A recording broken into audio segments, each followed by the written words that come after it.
Smart Generation, apa kabar kalian semua? Berjumpa kembali di video pembelajaran Primagama. Perkenalkan, nama kakak adalah Retno, instruktur Smart bidang studi kimia. Pada video pembelajaran kali ini, kita akan membahas tentang materi kelarutan dan hasil kali kelarutan. Untuk lebih jelasnya, yuk kita simak video pembelajaran berikut ini.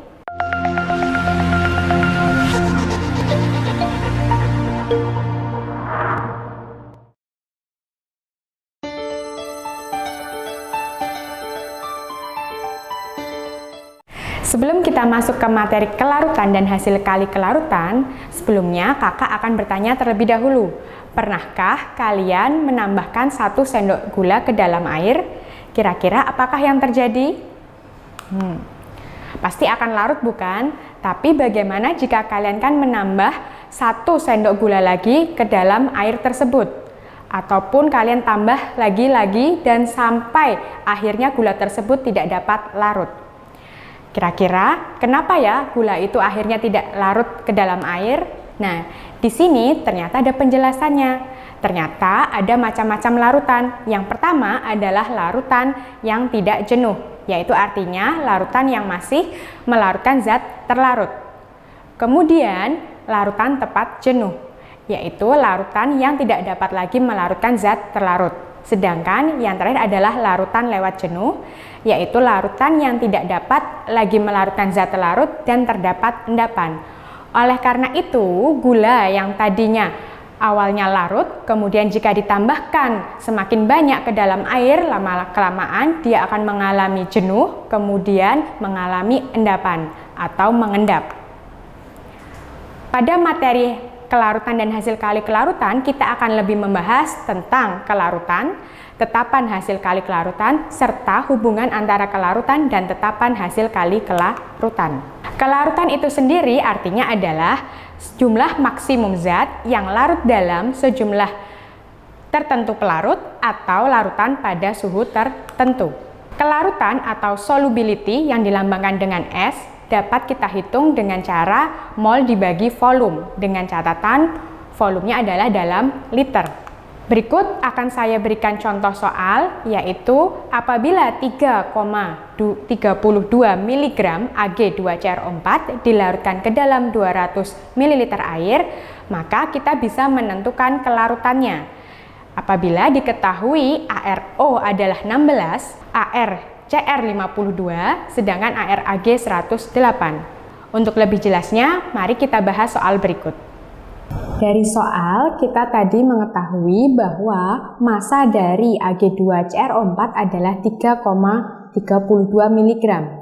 Karena kita akan mencari mol, maka satuan massanya dari miligram kita ubah ke gram, sehingga dikalikan dengan 10 pangkat min 3. Dari 10 pangkat min 3 ini, dikalikan dengan 3,32, kemudian dibagi dengan MR, yaitu 332. MR ini sendiri diperoleh dari jumlah ARAG sebanyak 2, kemudian dijumlah dengan ARCR, dan dijumlah lagi dengan 4 kali ARO, sehingga diperoleh 332. Setelah itu kita akan mendapatkan mol. Kemudian apabila sudah mendapatkan mol, maka untuk mencari kelarutan, kita akan menghitungnya dengan cara mol dibagi volume, dengan catatan volume dijadikan liter, sehingga diperoleh 0,2 liter. Mol yang sudah kita peroleh sebesar 10,-5, kemudian dibagi dengan 0,2, sehingga diperoleh 5 kali 10 pangkat negatif 5 mol per liter. Sehingga 5 kali 10 pangkat negatif 5 adalah kelarutan dari Ag2CrO4. Setelah masuk materi kelarutan, kita selanjutnya akan membahas tentang materi tetapan hasil kali kelarutan. Untuk menyatakan jumlah ion yang berada dalam kesetimbangan pada zat yang sukar larut, dalam larutan tepat jenuh digunakan istilah hasil kali kelarutan atau yang bisa disimbolkan dengan KSP. Secara umum, persamaan kesetimbangan larutan garam yang sedikit larut dapat dituliskan sebagai berikut. Secara umum, persamaan kesetimbangan larutan garam yang sedikit larut dituliskan sebagai berikut. Misalkan ada senyawa AXBY, maka dapat diionisasi menjadi X, A, pangkat Y plus plus Y B pangkat X min. Maka dari itu KSP dari AXBY yaitu adalah hasil kali ion-ionnya. A Y plus pangkatkan X karena X adalah koefisien dari A, kemudian dikalikan dengan B X min pangkat Y. Y sendiri adalah koefisien dari B. Kemudian kita ambil contoh lagi, yaitu jika X sama dengan 1 dan Y-nya juga sama dengan 1, maka disebut elektrolit biner, yang artinya adalah 2, yaitu jumlah antara X sebesar 1 dan Y juga sebesar 1. Maka apabila senyawa AB akan diionisasi, dia akan menjadi A plus B min, sehingga diperoleh kelarutannya yaitu sebesar S. Kenapa kita simbolkan dengan S? Karena di sini koefisien dari A plus adalah 1, maka kita simbolkan dengan S. Sama halnya dengan B min, kita simbolkan juga dengan S, karena koefisiennya sama dengan A yaitu 1. Kemudian dapat kita cari KSP dari senyawa AB, yaitu hasil kali ion-ionnya, sehingga A plus pangkat 1 karena koefisiennya adalah 1 di sini, maka tidak disebutkan juga tidak apa-apa. Kemudian dikalikan dengan B min yang dipangkatkan 1 juga karena memiliki koefisien 1. Sehingga diperoleh S dikalikan dengan S, yang akhirnya nanti kita peroleh hasil akhir dari kelarutan AB yaitu adalah S kuadrat. Untuk memperjelas penjelasan sebelumnya, mari kita perhatikan contoh berikut. Pada senyawa AgCl dapat diionisasi, hasilnya adalah Ag plus Cl min. Ag plus memiliki koefisien 1, maka kita simbolkan dengan S. Sama halnya dengan Cl min yang memiliki koefisien 1, kita simbolkan juga dengan S. Maka akan kita peroleh hasil kali kelarutan dari senyawa AgCl, yaitu adalah hasil kali dari konsentrasi Ag plus pangkat 1 dikalikan dengan konsentrasi Cl min pangkat 1. Oleh karena itu S dari Ag plus akan dikalikan dengan S dari Cl min, hingga diperoleh yaitu sebesar S kuadrat. Kemudian kita ambil contoh lain, yaitu apabila X sama dengan 2 dan Y sama dengan 1, atau sebaliknya, bisa X-nya nanti yang 1, kemudian Y-nya yang 2. Hal ini akan disebut elektrolit Turner. Turner artinya 3, yaitu jumlah X dan Y-nya sebesar 3. Maka kita contohkan di sini adalah senyawa AB. Namun di sini AB memiliki 2 A+, kemudian ditambahkan dengan B 2 min, sehingga diperoleh 2S untuk 2A-nya, kemudian S untuk B2 min. Oleh karena itu akan diperoleh hasil kali kelarutan dari AB, yaitu hasil kali konsentrasi A plus pangkat 2, karena tadi koefisiennya di sini adalah 2, kemudian dikalikan dengan konsentrasi B2 min. Dari A plus sendiri tadi diperoleh 2S, maka karena dipangkatkan 2 jadinya 2S kuadrat. 2S kuadrat kemudian dikalikan dengan S, yaitu dari B2 min, sehingga akan diperoleh 4S pangkat 3. Berarti KSP dari AB ini adalah 4S pangkat 3. Kemudian kita lanjut ke contoh selanjutnya untuk memperjelas dari soal sebelumnya. Nah, di sini ada senyawa MgOH2. Maka dari MgOH2 akan diionisasi menjadi Mg2+ ditambah 2OH-. Mg2+ akan disimbolkan dengan S kelarutannya, sedangkan yang OH- akan disimbolkan 2S karena memiliki koefisien 2. Maka KSP dari MgOH2 yaitu adalah sebesar Mg2+ dikalikan dengan OH- pangkat 2. Karena tadi ya koefisiennya adalah 2, maka dari Mg2+ akan dilakukan sebesar S, kemudian dikalikan dengan 2S kuadrat, yang akhirnya nanti akan diperoleh 4S pangkat 3. Setelah membahas tentang sistematika perhitungan tetapan hasil kelarutan, kalian dapat melihat tabel tetapan hasil kali kelarutan pada suhu 25 derajat Celcius.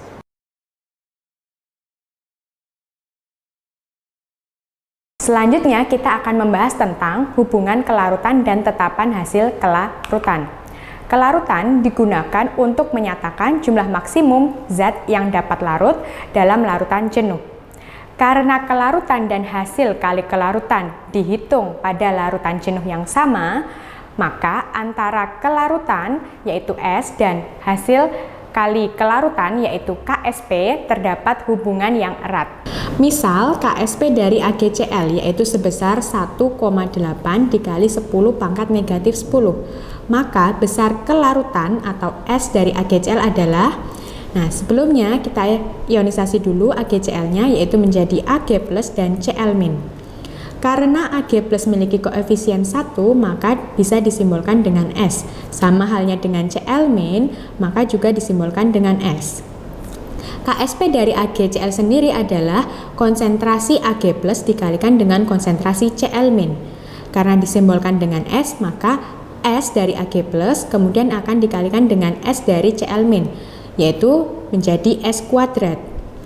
S kuadrat ini berarti sama dengan nilai dari KSP AgCl yaitu sebesar 1,8 kali 10 pangkat negatif 10. Karena kita mencari kelarutan atau S, maka kelarutannya adalah akar dari 1,8 kali 10 pangkat negatif 10 yang diperoleh sebesar 1,3 kali 10 pangkat negatif 5. Jadi kelarutan AgCl yaitu 1,3 kali 10 pangkat negatif 5.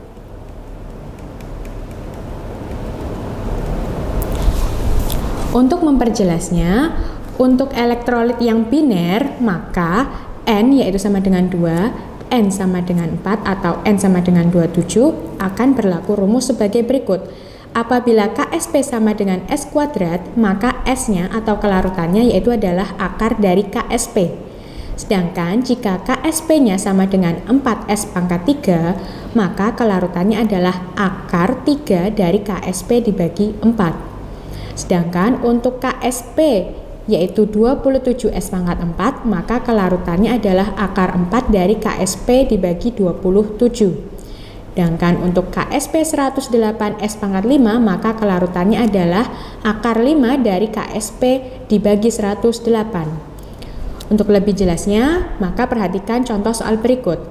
Bila KSP CaCO3 sebesar 9 kali 10 pangkat negatif 8 mol per liter atau mol dikali L-1, maka berapa gram kelarutan dari CaCO3 dalam 250 ml air dengan MR CaCO3 yaitu sebesar 100. Untuk menentukan gram atau massa kelarutan CaCO3 dalam 250 ml air, maka perhatikan pembahasan berikut.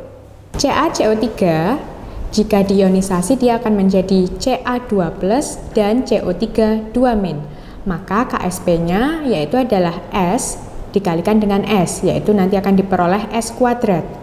Berarti untuk kelarutannya atau S adalah akar dari KSP, yaitu akar dari 9 kali 10 pangkat negatif 8. Oleh karena itu diperoleh 3 kali 10 pangkat negatif 4 mol per liter. Tapi karena yang ditanyakan adalah kelarutan dalam 250 ml air, maka belum selesai, kita lanjutkan yaitu 250 ml dibagi 1000 ml dikalikan dengan kelarutannya yaitu 3 kali 10 pangkat negatif 4. Sehingga diperoleh 3/4 yaitu hasil dari 250 dibagi 1000 dikalikan dengan 10 pangkat negatif 4 mol kemudian dikalikan dengan 100 sehingga diperoleh 7,5 kali 10 pangkat negatif pangkat 3 gram. Kemudian jika dijadikan miligram berarti dikalikan dengan 1000 maka diperoleh 7,5 miligram. Setelah membahas perhitungan antara hubungan kelarutan dengan hasil kali kelarutan, maka kita dapat menyimpulkan bahwa semakin besar KSP suatu zat, maka semakin besar pula kelarutan zat tersebut dalam air. Sedangkan apabila KSP-nya semakin kecil, maka kelarutan zat tersebut dalam air juga akan semakin kecil. Demikian adik-adik Smart Generation penjelasan mengenai materi kelarutan dan hasil kali kelarutan. Semoga bermanfaat untuk kalian semua. Sampai jumpa di video pembelajaran kita selanjutnya. Jangan lupa subscribe channel YouTube kita dan bunyikan lonceng agar tetap update video kita. Primagama siap, Primagama smart, Primagama terdepan dalam prestasi. See you!